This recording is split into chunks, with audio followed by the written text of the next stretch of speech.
नमस्कार, मैं सी आशुतोष। आज की वीडियो में आपको बताने जा रहा हूँ ईपीएफ रजिस्ट्रेशन के बारे में। EPF means employees provident fund. तो ये किन किन ऑर्गेनाइजेशन पे अप्लाई होता है और इसकी क्या-क्या लीगल रिक्वायरमेंट्स है, अभी हम उसके बारे में बात करने जा रहे हैं। तो सबसे पहले पीएफ यानी कि प्रोविडेंट फंड जो भी एक्ट है हमारा, ये सभी पे अप्लाई होता है, सभी कॉमर्शियल एस्टेब्लिशमेंट पे अप्लाई होता है। अगर उन्होंने किसी भी पॉइंट ऑफ टाइम पे 20 या 20 से ज़्यादा एम्प्लॉइज़ हायर किए, तो यानी कि आपके एक पॉइंट में आके मान लीजिए आपके 20 एम्प्लॉई हो जाते हैं, तो आपको कंपल्सरी रजिस्ट्रेशन लेना ज़रूरी है। और उसके बाद अगर वो 20 से एम्प्लॉई घट के 15 हो जाते हैं, तब भी आपको आप पे वो कंपल्सरी का रजिस्ट्रेशन आपको रिटर्न्स फाइल करनी पड़ेंगी, अपने जो भी उसके रूल्स एंड रेगुलेशंस है उसको फॉलो करना पड़ेगा। तो अब इसके बाद हम बात करते हैं कि क्या आप वॉलंटरी रजिस्ट्रेशन ले सकते हैं या कंपल्सरी ही लेना आपके लिए इसेंशियल है। तो देखिए, गवर्नमेंट ने आपको दोनों ऑप्शंस दिए हैं। अगर मान लीजिए आपके 20 से कम एम्प्लॉइज़ हैं, तो भी आप वॉलंटरी रजिस्ट्रेशन के लिए अप्लाई कर सकते हैं। अगर 20 या उससे ज़्यादा हैं, तब तो आपको कंपल्सरी रजिस्ट्रेशन लेना ही पड़ेगा। इस रजिस्ट्रेशन लेने के लिए, इस नंबर्स को काउंट करने के लिए आपको आपके पास जो भी एम्प्लॉइज़ हैं जिनकी सैलरी 15,000 से ऊपर की है, वो एक्सक्लूडेड एम्प्लॉइज़ माने जाते हैं और वो 20 को कैलकुलेट करने के लिए कभी भी इंक्लूड नहीं किए जाते हैं। यानी फॉर एग्ज़ाम्पल आपके पास 30 एम्प्लॉई हैं, 15 एम्प्लॉई ऐसे हैं जिनकी सैलरी 15,000 से ऊपर की है और बाकी 15 एम्प्लॉई ऐसे हैं जिनकी सैलरी 15,000 से नीचे की है।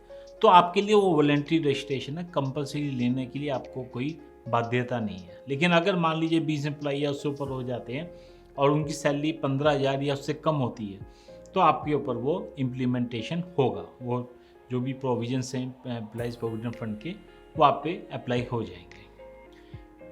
जो एम्प्लॉइज़ जिनकी सैलरी 15,000 से ऊपर है, वो लोग भी इसमें कवर किए जा सकते हैं। और ऐसा नहीं है कि अगर उनकी सैलरी 15 से ऊपर चली गई है तो वो कवर नहीं किए जाएंगे, वो भी इसमें कवर किए जा सकते हैं, उनको भी ये बेनिफिट्स प्राप्त हो सकते हैं ईपीएफ के।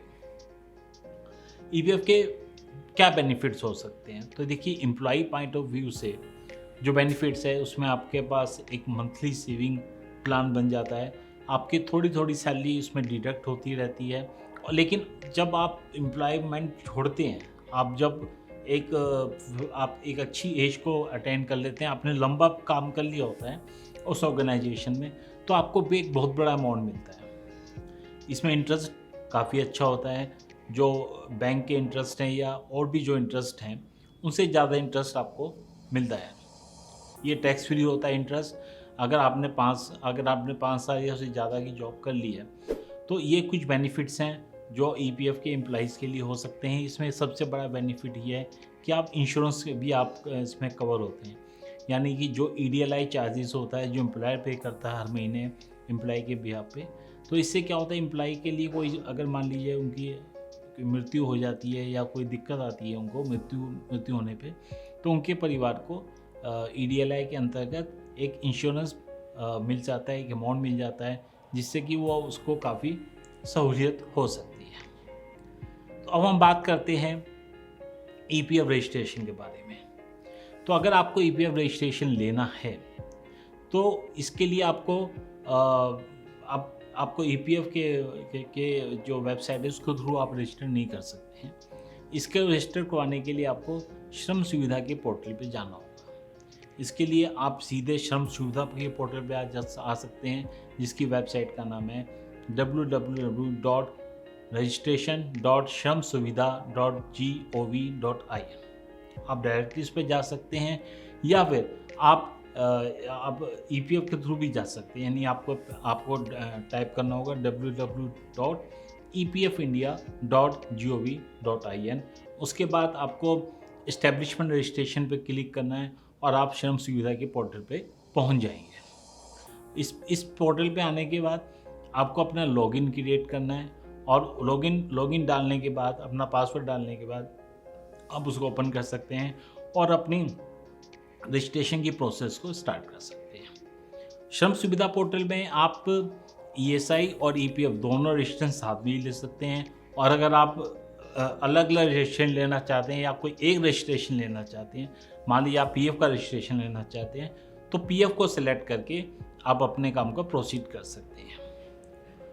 तो इसको रजिस्ट्रेशन करने के लिए जो मेनली आपको डॉक्यूमेंट चाहिए होंगे वो आपको चाहिए होगा, एक तो नेम चाहिए होगा अपने ऑर्गेनाइजेशन का, उसका एड्रेस चाहिए होगा कि वो किस एड्रेस पे लोकेटेड है। उसके अलावा उसके नज़दीक आपकी जो लोकेशन है, जो प्लेस ऑफ बिजनेस है, उसके उसके उसके नियरेस्ट जो भी आपका पुलिस स्टेशन है उसको भी आपको देखना पड़ेगा और डालना पड़ेगा।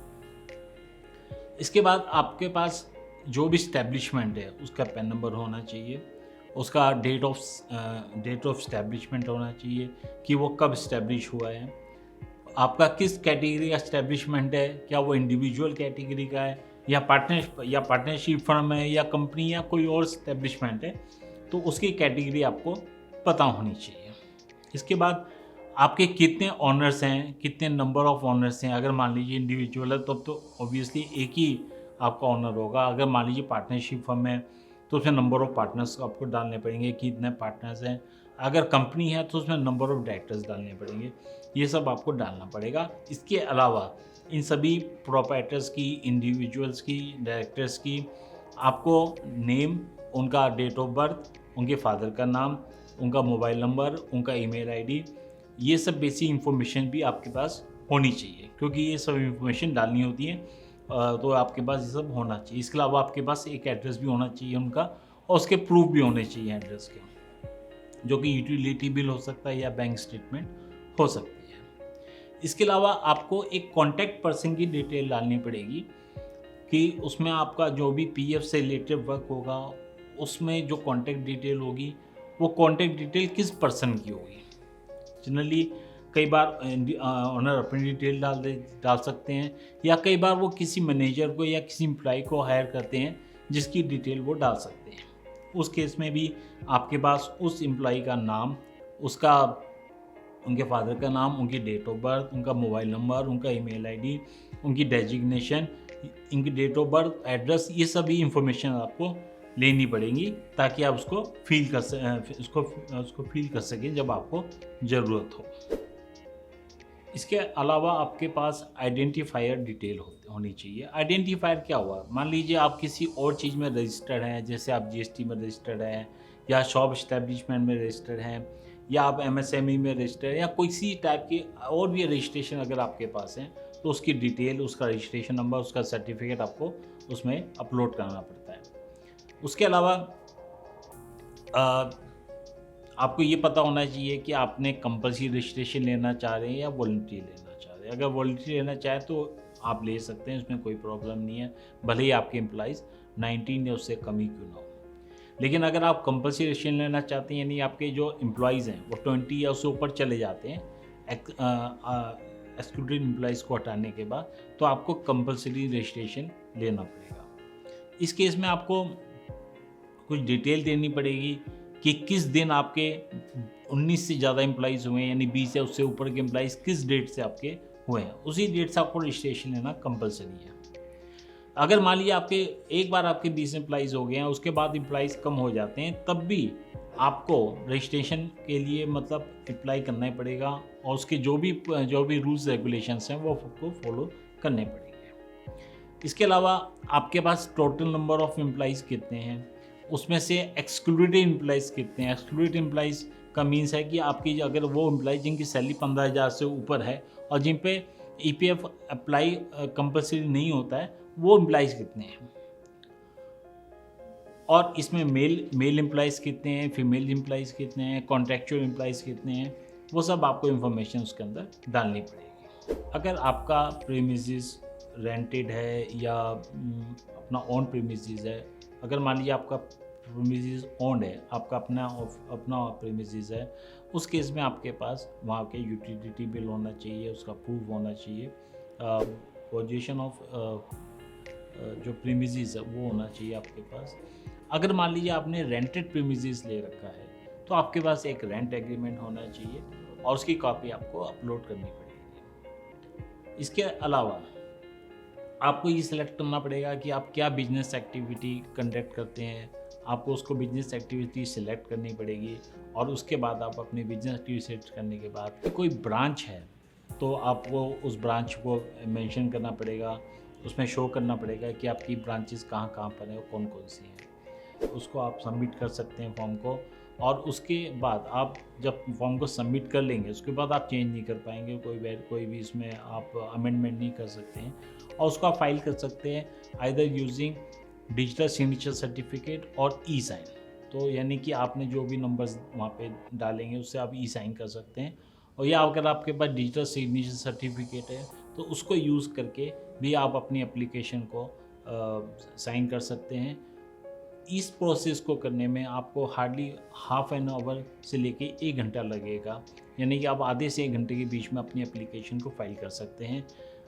इसमें आपको ये ध्यान रखना है कि जितनी भी डिटेल्स हैं आपकी, वो सब डिटेल्स आपके पास रेडली अवेलेबल होनी चाहिए, उनके सपोर्ट आपके पास अवेलेबल होना चाहिए ताकि आपका समय ना खराब हो। इसके अलावा जो भी आपके प्रोपराइटर हैं या आपके पार्टनर हैं या डायरेक्टर हैं, उनके स्पेसिमेन सिग्नेचर भी होने चाहिए कि कभी आपको जरूरत पड़ जाए तो उनके सिग्नेचर पीएफ ऑफिस के रिकॉर्ड में अवेलेबल हो। तो उसके लिए स्पेसिमेन सिग्नेचर डालना पड़ता है आपको, और इन सब के बाद आप अपनी एप्लीकेशन को सबमिट भी कर सकते हैं और उसको फाइल भी कर सकते हैं यूजिंग डिजिटल सिग्नेचर सर्टिफिकेट और ई साइन। अगर आपको इस वीडियो में इसके रिगार्डिंग में कोई भी आपको कोई क्लैरिफिकेशन चाहिए या कोई डाउट है तो आप नीचे लिखे मेल आईडीज़ पे उसको भेज सकते हैं।